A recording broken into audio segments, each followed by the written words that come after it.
movie is not intended for children. The England I grew up in was well used to the idea of quarantine. In those days, the big threat to public health was rabies. We were pretty strict about enforcing a lengthy quarantine period on animals from overseas. Australia, too, has always had strict biosecurity measures in place. When I had first visited Australia, I remember being warned that everything would be sprayed. Let's not forget Barnaby Joyce and Johnny Depp's dogs, possibly my favorite tale involving a politician in recent years.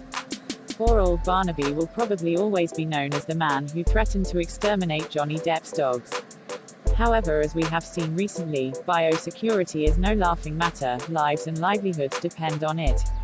Australia very sensibly, or so it would appear currently, closed its borders relatively early. They have also put in place strict quarantine measures for those arriving from overseas. Today I had the privilege of talking to an Australian who has recently returned from the USA during the pandemic. I believe she said there had been a mere 14 people on her flight. Just about everywhere she passed through had been eerily empty. She was then placed in the obligatory quarantine. The government had clearly done the best to ensure people were comfortable, and the experience had not appeared to be unduly unpleasant for her.